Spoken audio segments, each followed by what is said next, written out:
will not only meet their career aspirations, but will also allow them to serve their country. Please help me welcome Colonel Adam Larson to the stage.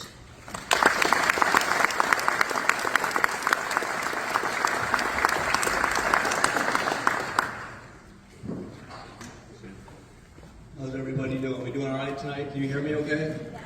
Awesome. So I'm super excited to be here. I'm a Bloomingdale guy. My kids go to Bloomingdale High School. I coach football over there. I appreciate you letting me in the room. It's a really nice school. This is my first time at Steinbrenner that wasn't on the football field. So thank you for letting me be here to honor a really special young man. So I'm going to do a couple things.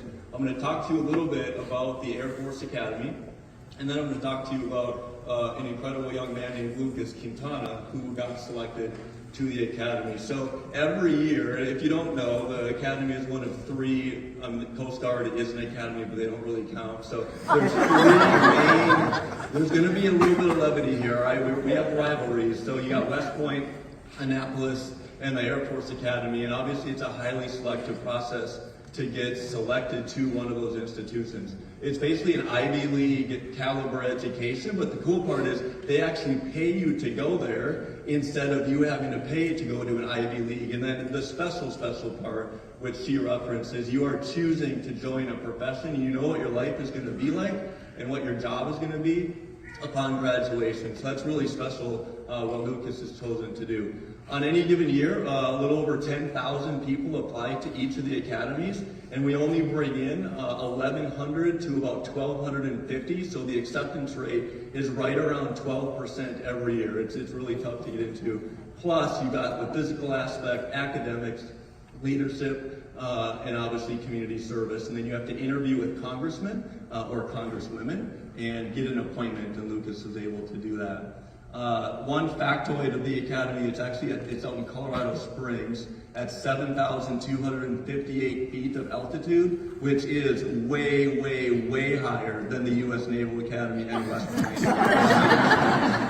And I played football there, so we have also won more Commander-in-Chief trophies than the other two, even though we're the youngest service academy by far. So it's kind of like the third child, right? Mom and dad finally get it right, and the youngest one is actually the best one. That's kind of like your United States Air Force Academy. Lastly, the value of an education at one of the service academies is now currently at about $400,000. So thank you for your tax dollars to pay for that, but it is a special, special place. We call it the Long Blue Line. And Lucas is going to join our Long Blue Line. So I do want to recognize, if you served in the military, can you please stand up in any service, even Coast Guard?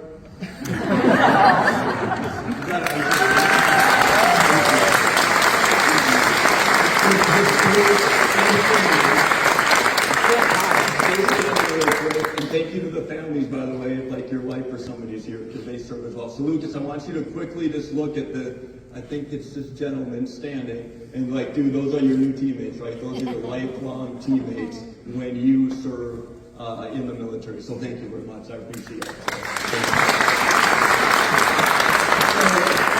So let's talk about Lucas a little bit. I actually got here well before Lucas did and was able to get some insight. So Lucas was described, or is described, by some faculty and leaders up here, as well as his family members, using words like quiet, disciplined, very driven, athletic, and then I think a great phrase that summed it up was silent but fierce.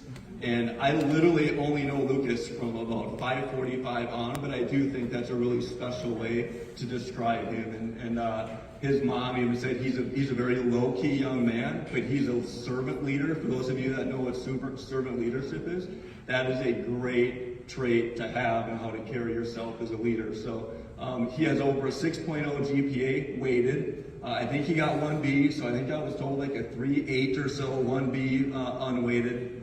Highly accomplished National Honor Society and accomplished wrestler. Did some performed on the track team here as well. And when he goes out there, he was asking me some questions. I think he wants to serve as potentially a pilot or in the special operations world. And so two highly competitive, but very cool things to do to make sure you and I sleep under a blanket of freedom every night. So Lucas, will you come up here, please?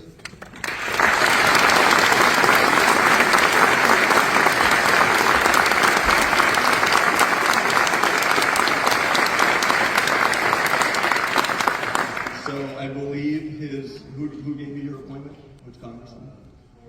Laura Lee? Okay, so that is crazy. So my daughter is a freshman at Gainesville. She is going to intern for Laura Lee starting on Monday the 29th. She just got picked. So Laura Lee is a fantastic rep, by the way. So Lucas, on behalf of Laura Lee, Steinbrenner High School, your United States Air Force Academy, welcome to the Long Blue Line and congratulations on your appointment.